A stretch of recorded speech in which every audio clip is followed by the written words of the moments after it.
तो जो आपका एक्सपेरिमेंट है नंबर 2, वो है आपका मेजरमेंट यूजिंग सीआरओ। तो एक बार हम समझ लेते हैं कि कैसे कैसे मतलब मेजर करना है। तो आप जब भी लैब में आएंगे, या आप एक बार आसानी से उस किसी भी वेव को, आप किसी भी वोल्टेज को या किसी भी करंट को, फ्रीक्वेंसी की पर्टिकुलर वेव की फ्रीक्वेंसी, या करंट है तो करंट, वोल्टेज है तो वोल्टेज, फेज है तो फेज, वो आसानी से आप मेजर कर पाएंगे अगर आप इस वीडियो को अच्छे से, इस लेक्चर में अच्छे से आप ध्यान देंगे तो। देखो, हमारा जो सीआरओ होता है, ये बहुत टाइप की जो वेव होती हैं उनको शो करता है, उनको डिस्प्ले करता है। तो ये क्या करता है, बेसिकली आपका peak voltage, peak to peak voltage को मेजर कर देता है। उसकी हेल्प से आप आरएमएस वैल्यू, अगर एसी वोल्टेज है तो उसको निकाल सकते हैं। ये एसी और डीसी वोल्टेज दोनों का मेजरमेंट आसानी से कर देता है। नेक्स्ट होता है आपका फ्रीक्वेंसी, इसको मेजर कर देता है। थर्ड होता है फेस डिफरेंस, अगर आपके दो वेव हैं, दो वेव के बीच में फेस डिफरेंस होता है, उसको मेजर कर देगा। Pulse width, delay time, rise time, fall time, इन सबको आप आसानी से इसकी हेल्प से मेजर कर पाते हैं। तो हम जैसे बात कर चुके हैं कि जो सीआरओ होता है, इसमें मेन फंक्शन क्या होता है, मेन क्या होता है, सीआरटी होता है, ठीक है ना, और बहुत सारे होते हैं कंपोनेंट्स, उनके बारे में हम डिटेल में बात कर चुके हैं। ये आप डायग्राम आप अभी देखा था पहले, मैंने यहाँ पे भी डाला गया है। ये सब जानने की जरूरत नहीं है हिस्ट्री, और अब जानना चाहो तो एक बार थोड़ा सा, अगर आपको जानना है कि सीआरओ किसने क्या किया है, तो आप इसका यहाँ से एक स्क्रीनशॉट ले लीजिए, पढ़ लेना इसके बारे में, ठीक है ना। तो कार्ल फर्डमंड बैरून 1950 में बोर्न हुए थे, उन्होंने ये इसको इन्वेंट किया था। तो इसका प्रिंसिपल वर्किंग हम बात जान चुके हैं। इसका आपका ब्लॉक डायग्राम भी आप देख चुके हैं अच्छे से। ब्लॉक डायग्राम मीन्स इसका वर्किंग पूरा ये आपने पढ़ लिया है, ये आपको बताया जा चुका है पिछले प्रीवियस लेक्चर्स में। ये मैंने जस्ट एक रिमाइंडर रहेगा। फ्रंट पैनल, अभी हमने पूरा डिटेल में बात किया इस फ्रंट पैनल के बारे में। तो फ्रंट पैनल में सब दो तीन चीजें, आप जब किसी वेव को आप कनेक्ट करेंगे तो सबसे पहले क्या करना है, तो सबसे आपको जरूरत किसी चीज की पड़ेगी। सपोज आपको एक तो इनपुट सिग्नल की, ठीक है ना, एक प्रोब जो इसमें आपको कनेक्ट करना है, ठीक है ना, और बस ये चीज चाहिए कि आपको, और आप आसानी से जो फंक्शन, जो सिग्नल है, इनपुट सिग्नल सिग्नल जनरेटर से लेंगे आप। तो सिग्नल जनरेटर से आप लेंगे तो उसकी फ्रीक्वेंसी और वोल्टेज की हेल्प से आप मेजर कर।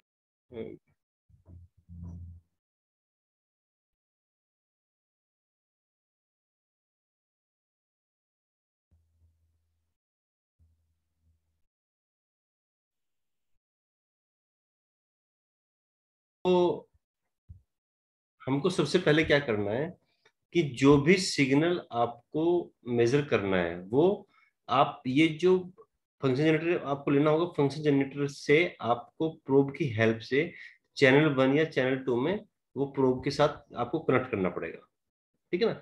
अब कनेक्ट करने के साथ साथ आपको क्या करना है कि सबसे पहले तो बटन ऑन करना है, ये वाला बटन। जैसे आप इसको प्रेस कर देंगे तो क्या होगा, वो सिग्नल जो भी आ रहा है वो यहाँ पे आना शुरू हो जाएगा। अगर इन केस नहीं आ रहा है, उसको कैसे फाइंड आउट करेंगे, तो उसके लिए हम क्या करेंगे, सबसे पहले तो इंटेंसिटी को कम ज्यादा करके देखेंगे, कि हो सकता है कि इंटेंसिटी बहुत कम हो रखी हो और ये आपको शो ही ना हो रहा हो, ब्राइटनेस उसकी चेंज कर, और ये फोकसिंग करके। तो यहाँ पे थोड़ा थोड़ा सा इसको चेंज करके देखेंगे हल्का फुल्का, अगर नहीं हो रहा है तो उसके बाद क्या करेंगे हम, ये आपका हो सकता, अगर आप इसके बाद ये दोनों चेंज करने के बाद आपको वेव हल्की फुल्की यहाँ नजर आएगी, या तो हो सकता है ऊपर में कहीं पे नजर आए या नीचे कहीं पे नजर आए, वो पक्का आ जाएगी आपको। उसके बाद क्या करना है कि अगर आपकी वेव कहीं पे ऊपर में शो हो रही है, कहीं नीचे में शो हो रही है, या आपको शो नहीं हो रही है, तो उस केस में क्या करेंगे, सपोज आपने ये इस पे लगाई है चैनल 1 पे, या लेवल वाला बटन है, तो इसको भी आप एक बार ऊपर नीचे करके देख लीजिए। हो सकता है कि वो बहुत ज्यादा ऊपर चली गई हो या बहुत ज्यादा नीचे हो, इसको भी एक बार चेंज करके देख लीजिए। तो आपको यहाँ दिख गई तो ज्यादा बेस्ट है, नहीं दिख रहा है तो हो सकता है कि वो ये वाला वेव है कि वो बहुत इधर चली गई हो वेव, या बहुत इधर चली गई हो, इसको भी एक बार चेंज करके देख लीजिए। उसके बाद आप ऐसे ही करके देखेंगे जब तक आपको वेव यहाँ नजर ना आ जाए। तो अगर आपने ये करके देखा तब अगर नजर, तो ज्यादा अच्छी बात है। अब ये इतना कुछ करने के बाद एक बार आप इसको भी चेंज करके देख लीजिए, थोड़ा सा कि वेव कैसे मूव कर रही है, हो सकता है वो बहुत स्लो चल रही है या फास्ट चल के आप दिखाई दे रही है वहां पे। तो ये सब चीजें बटन छेड़ने, इस ये सब काम करने के बाद आपको यहाँ वेव नजर आ जाएगी, ठीक है। अब क्या करना है कि हो सकता है कि वो वेव आपको जो मूव कर रही है, वो थोड़ा सा आपको उसको एडजस्ट करना है। सबसे पहले हमको, वो अगर वेव नजर आ जाती है, पहले तो वेव नजर आ गई तो अब उसको एडजस्ट करना है। एडजस्ट मीन्स हमको क्या करना है कि उसको वेव को ऐसे लाना है कि ये आपका जो होता है ये एक्स एक्सिस है और ये वाई एक्सिस है। मीन्स इस तरह से हम नॉर्मली आप कॉपी बनाते हो, इस तरह की वेव आपको दिख जाए। उसके लिए क्या करेंगे आप, तो पहले हो सकता है कि वो वेव बहुत ही आपका एक ही साइकिल बन रहा हो, या बहुत ज्यादा साइकिल्स बन रहे हो, आपको दिख नहीं रहा हो, ठीक है ना। तो आप उससे क्या करेंगे, मीन्स वो क्या है कि आपके साइकिल्स को, साइकिल पर डिवीजन को सेट करेंगे with the help of this time base. आप इसको मूव करेंगे नोब को, और अगर आपका साइकिल्स बहुत पर एक मतलब कई सारे डिवीजन में एक ही साइकिल हो रहा है, तो आप उसको एंटी क्लॉक मूव करेंगे या क्लॉक एंटी क्लॉक, वो आप प्रैक्टिकली जब करके देखेंगे तब देख लेंगे, उस समय दिख जाएगा आपको कि हाँ इसको किधर मूव करना है, आपको इधर मूव करना है या इधर मूव करना है। तो जैसे ही इसकी हेल्प से आप सेट करोगे, तो वो जो पर डिवीजन वो जो वेव है, आप सुंदर सी वेव आपको दिखने शुरू हो जाएगी, चाहे वो यहाँ पे दिखे कहीं भी दिखे। अब आपको इतना काम आपका हो गया है, ठीक है। अब आपको क्या करना है, अब इसको लेवल में लेके आना है विद द हेल्प ऑफ इस ये वाला जो बटन है यहाँ पे, ठीक है ना। तो आप क्या करेंगे, उसको यहाँ पे लगभग सेंटर में लाने की कोशिश करेंगे। वो आप अंदाजे से लाएंगे कि हाँ ये लगभग सेंटर में आ गया, नहीं आ गया। वो कैसे चलेगा पता, कि जितना पार्ट इस वाले पार्ट से ऊपर जा रहा है, उतना ही पार्ट वो नीचे होना चाहिए। उसको आप अंदाजे से देख लीजिए एक बार, ठीक है। तो अगर आप अभी छोड़ दीजिए, अगर आप इतना हो गया, उसके बाद आपको हो सकता है बहुत बड़ी वेव जा रही हो बन के, या बहुत छोटी जा रही हो, कुछ दिख ना हो, तो क्या करेंगे, इसको वोल्टेज को, अब ये जो हेल्प, ये आपका जो वोल्टेज पर डिवीजन है, ये वाला जो नोब है, इसकी हेल्प से आप इसको सेट करेंगे, ताकि वो एक आपका सुंदर सी वेव बन जाए इस तरह से, ठीक है। तो ये वाली वेव, अब आप क्या करेंगे, इसको जैसे सुंदर सी वेव दिखेगी आपको ये, अब आपको क्या करना है, आप अगर इतना कुछ यहाँ पे, इसको आप एक आइडिया लेंगे कि हाँ जैसे ही वेव यहाँ पे आ रही है, उतनी वेव ये यहाँ पे, मीन्स आप उसको कोशिश करना, मैं सजेस्ट करूंगा कि वो एक डिविजन्स के बीच में आ जाए, मीन्स इससे ऊपर ये जो आपका हॉरिजॉन्टल एक्सिस, हॉरिजॉन्टल एक्सिस जो होगा आपका, वो उससे किस पर कर रहा है।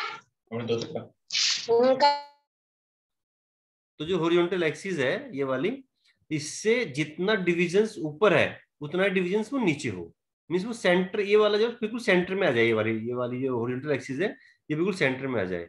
तो आप इसको ऐसे वे को सेट करेंगे। अब हम यहाँ पे प्रैक्टिकली तो नहीं दिखा सकते आपको, पर ये है कि मैं एक बार इसकी वीडियो कॉलेज में ले जाके आपको वो सेट करनी भी, उसकी वीडियो बना के आपके डाल दूंगा ग्रुप में, आपको देख लीजिएगा एक बार, ठीक है।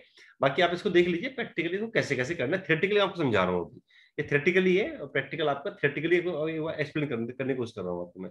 तो जैसे ही ये आप कोशिश क्या करेंगे कि जैसे तो अगर 2 डिवीजन ऊपर जा रहा है तो 2 डिवीजन नीचे आ जाए, तो वो इसकी हेल्प से आप सेट कर लेंगे। अब आपने इतना सेट कर लिया, और आपने ये जो नोब्स हैं इनकी हेल्प से आपने वेव को शार्प कर लिया, शार्प कर लो ताकि वो क्लियर दिख जाए कि हाँ ये वेव बिल्कुल इसके पास से होकर गुजर रही है। तो सपोज करो कोई वेव आपकी ऐसे डिविजन्स, आपके 2 डिवीजन ऊपर 2 डिवीजन नीचे आ गई है, तो ये वेव आपने सेट कर लिया है, ठीक है। इतना काम आपने, ये आपने प्रैक्टिकल अपना जो सीआरओ उसके साथ करना है।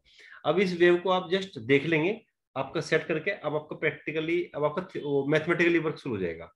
तो हम सबसे पहले क्या करेंगे, अगर आपका सपोज करो हमको इसका डीसी या एसी करंट मेजर, सपोज हमें अभी सिर्फ वोल्टेज, डीसी वोल्टेज मेजर करना है, वो हम कैसे करेंगे। तो हमने जब पढ़ा था इसका फ्रंट पैनल, तो यहाँ पे एक बटन था डीसी एसी, और डीसी एसी और ग्राउंड। तो आप वो एसी डीसी वाला बटन दबा देंगे, तो डीसी वाला बटन दबाने के बाद क्या होगा कि जो आपकी वेव बन रही थी ये वाली, वो एक लाइन बन जाएगी, ओके। वो एक लाइन बन जाएगी, जैसे वो लाइन बनेगी, तो आप क्या करेंगे, जितना भी इस सेंटर वाली जो है नोब, इससे ऊपर या नीचे जहां पे भी वो हो जाएगी, वो ऊपर ही जाएगी ओबियसली। तो ओबियसली बात है, क्योंकि वो पॉजिटिव वोल्टेज होगा। अगर आपने इसको सेट किया है, तो सपोज वो आपका एक डिवीजन पे आई यहाँ पे, ठीक है, यहाँ पे एक डिवीजन पे आई है। तो अब दिखाता हूँ आपको उसमें कैसे कैसे मेजर करते हैं। तो आप क्या करेंगे, ये आपका इंटेंसिटी और फोकस की हेल्प से, या वोल्टेज पर डिविजन्स वेरिएबल की हेल्प से, आप ये पूरा, इसमें मैंने बनाने की कोशिश की है, तो मैंने आपको पूरा होने समझा दिया कैसे कैसे इसको आप मेजर, कैसे कैसे इसको आप वेव को फोकस करेंगे, सेट करेंगे, ये सब चीजें मैं बता चुका हूँ। अब आपको क्या करना है कि ये ग्राउंड है या एसी या डीसी, इसकी हेल्प से आप इसको क्या करेंगे, ये ग्राउंड वाला बटन दबा देंगे, ताकि वो आपकी एक डीसी वेव बन जाए, ठीक है ना। तो जो डीसी वेव बनेगी,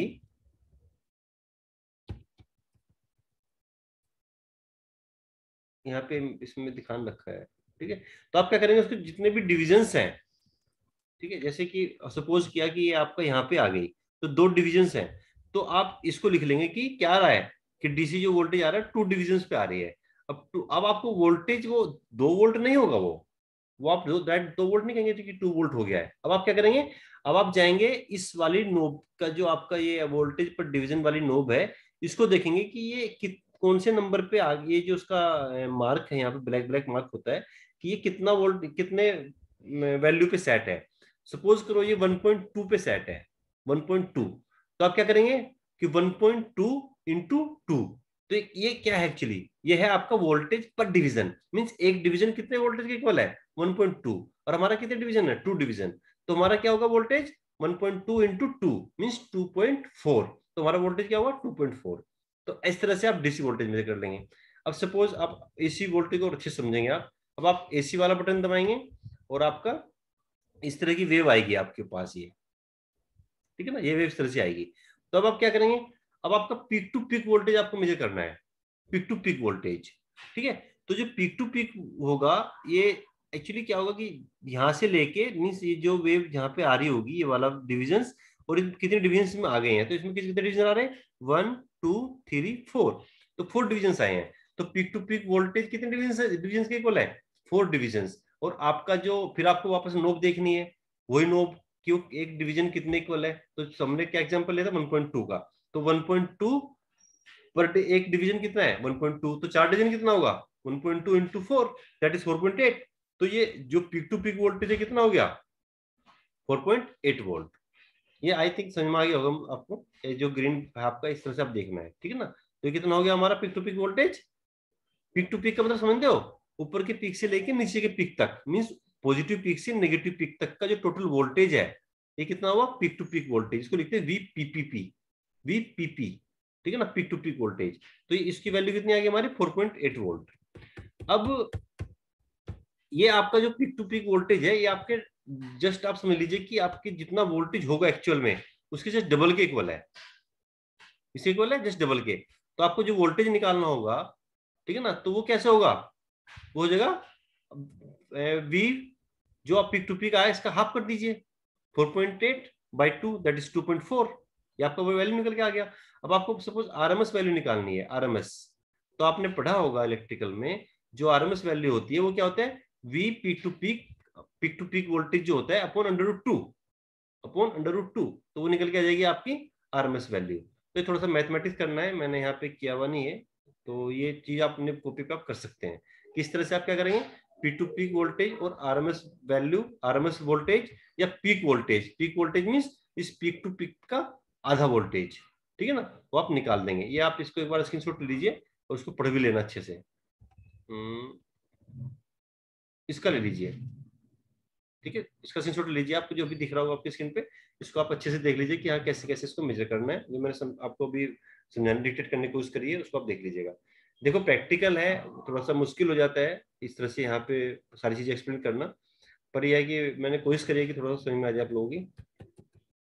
अब डीसी वोल्टेज हम बात कर चुके पहले ही, जैसे ये आपका आ रहा है, ये आपका जो भी ऊपर ये नीचे जाएगा, जैसे ये डीसी वोल्टेज वैल्यू गया तो उसको डिविजन्स में देखेंगे, इसको भी सिमिलरली आप जैसे कि ग्राउंड है आपका मीन्स इसको ग्राउंड मान लेंगे आप, और इससे कितना एक जैसे आप उसको डीसी वाला बटन दबाएंगे तो जो साइन वोल्टेज है वो इस तरह से लाइन बन जाएगा। तो ये कितने डिविजन्स इस ग्राउंड से कितने ऊपर तक जा रही है, मीन्स एक डिवीजन है 2 डिवीजन है, तो इसको आप 1.1 है लगभग ये, तो 1.1 इंटू 1.2 करेंगे तो जो वैल्यू आएगा that will be the DC voltage, ठीक है ना। तो हो सकता है कभी नेगेटिव वोल्टेज पहुंच जाए वो, तो नेगेटिव क्या कैसे होगा, ग्राउंड से नीचे आ गया तो नेगेटिव हो जाएगा, और ये जो आपका बीच वाली लाइन है इसको आप ग्राउंड कह सकते हैं एक तरह से, ठीक है ना। जो आपका वर्टिकल एक्सिस है जो मोटा सा आपकी स्क्रीन पे दिखेगा उसको बोलेंगे ग्राउंड एक्सिस। तो इससे ऊपर जाएगा तो पॉजिटिव वोल्टेज, नीचे आएगा तो नेगेटिव वोल्टेज, तो that is your voltage measurement. अब हम बात करते हैं फ्रीक्वेंसी को कैसे मेजर करते हैं। फ्रीक्वेंसी को डायरेक्ट आप मेजर ना करके हम क्या करेंगे पहले टाइम मेजर करेंगे, क्योंकि टाइम आप जानते हो कि फ्रीक्वेंसी क्या होता है 1 टाइम। तो टाइम कैसे मेजर करेंगे, तो एक बार मैं देखते इसमें दिया हुआ है क्या, ये है, हाँ ठीक है। तो सपोज अब आपका ये इस तरह की वेव आई आपके पास, ठीक है, तो ये वेव है आपकी। अब इस वेव को क्या करना है आपको, अब इसका एक पीरियड मीन्स जैसे वेव आपकी सपोज यहां से स्टार्ट हुई और यहाँ पे जाके फिर से रिपीट होना शुरू हुआ, तो क्या हुआ इसका टाइम पीरियड एक, तो हमें पहले इसका टाइम पीरियड निकालना है। जैसे इसमें एग्जांपल यहाँ पे इसमें दिया है कि यहाँ से स्टार्ट हुआ, ये गई ऊपर फिर नीचे आई फिर यहाँ पे फिर ऊपर जाने स्टार्ट हुई, मीन्स जहां पे रिपीट कर रही है अपने आप को, ये इसका एक पीरियड हो गया है, एक साइकिल हो गया पूरा। तो इस साइकिल का जो टाइम पीरियड हो है, इसका जो टोटल टाइम है that is called time period.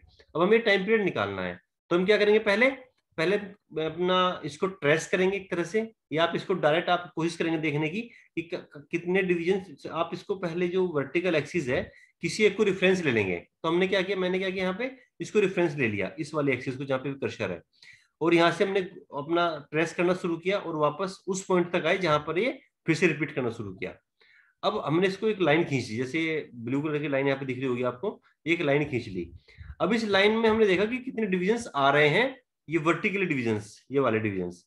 तो ये नंबर 1 नंबर 2, तो कितने डिविजन्स रहे, 2 डिविजन्स। अब आपको क्या करना है, ये क्या लिखना आपको कि number of divisions in one time period is 2, means एक टाइम पीरियड में टोटल डिविजन्स इक्वल टू 2। अब आपको देखना है, वापस उस पे जाना है जो आपकी नोब थी, कौन सी वाली नोब, ये वाली टाइम पर डिविजन्स, कि कितने पे सेट है, 1.1 पे है, 1.2, 2.1, कितने पे है। सपोज करो वो आपका, ये एक्चुअली सेकंड्स में होता है सब, ठीक है ना। तो सपोज करा ये आपका 1.2 पे, 1.1 या 1 पे है या 2 पे है, ठीक है ना। तो अब क्या करेंगे, अब 2 पे अगर सेट है तो उसको क्या करेंगे, 2 से मल्टीप्लाई कर देंगे। तो 2 इंटू 2 4, तो 4 जो सेकंड होगा, 4 माइक्रो सेकंड होता है, हाँ माइक्रो सेकंड होती है एक्चुअली। वो जो होती है, वो जो आपका नॉर्मली जो सीआरओ होता है वो माइक्रो सेकंड में होता है उसको दिया हुआ, ठीक है ना। तो 2 इंटू 2 मीन्स 4 माइक्रो सेकंड, आपका क्या हुआ, उसका टाइम पीरियड आ गया 4 माइक्रो सेकंड। अब आपको क्या करना है, ये आपका टाइम पीरियड आ गया निकल के, ये आपका मेजरमेंट हो गया टाइम पीरियड का। अब आपको मेजर करना है क्या, फ्रीक्वेंसी। तो फ्रीक्वेंसी कैसे करेंगे हम, 1/t मीन्स 1/4। तो 1/4 करेंगे तो क्या आएगा, 25। तो 25 मेगा हर्ट्स, क्योंकि वो क्या है माइक्रो, माइक्रो क्या हुआ 10⁻⁶ तो ऊपर जाके वो उसमें हो जाएगा कन्वर्ट। तो ये मेगा हर्ट्स में आएगा, गीगा हर्ट्स में आएगा, 25 गीगा हर्ट्स, 2.5 गीगा हर्ट्स, 2.5 नहीं, 2.5 गीगा हर्ट्स नहीं आएगा अगर आपको 4 है तो ये आएगा आपका 1.1.4 2.25 मेगाहर्ट्ज, ठीक है। तो 0.25 मेगाहर्ट्ज इसकी फ्रीक्वेंसी निकल आएगी, जो मैं एग्जांपल लेके चल रहा हूँ उसको। तो आपके लिए होमवर्क भी है ये, आप इसको करेंगे भी सबके सब जो मैं बता रहा हूँ, एक एग्जांपल लेके, और ग्रुप में भी डालेंगे। मैं समझ जाऊंगा कि जो ग्रुप में डाल देगा मतलब उसको समझ में आएगा कैसे कैसे मेजर करना है ना। Another one is phase difference. तो फेस डिफरेंस आपको यहाँ पे मैं बताऊंगा नहीं बिल्कुल भी, बस इतना आप समझ लीजिए कि आपको 3 चीजें मेजर करनी है, एक टाइम पीरियड, एक फ्रीक्वेंसी, और एक voltage, AC voltage, DC voltage. तो यही आपका प्रैक्टिकल था, और इसको हम कैसे कैसे मेजर करते हैं मैंने आपको अच्छे से बता दिया है, ठीक है। इसको आप एक बार क्या करेंगे, आप इसको पहले सेट कैसे करना है वो थोड़ा सा अच्छे से रिवाइज कर लेगा एक वीडियो को देख देख के, कि कैसे कैसे सेट करना है। अगर आप जब भी आपके पास अगर सीआरओ कहीं पे मिलता है तो आप देख लेना, आपको कैसे कैसे इसको सेट करनी है। को सेट करने के बाद आप कैसे पीक वोल्टेज निकालेंगे, कैसे पीक टू पीक वोल्टेज, कैसे आरएमएस वोल्टेज, वो देखेंगे। उसके बाद आप टाइम पीरियड कैसे निकालेंगे, टाइम पीरियड निकालने के बाद आप उसका फ्रीक्वेंसी कैसे निकालेंगे, और अगर वो डीसी वोल्टेज है तो डीसी वोल्टेज को कैसे निकालेंगे। तो ये आपका होमवर्क रहेगा, और आप इसको करके मेरे पास भेजेंगे भी। तो ये था मेरा आज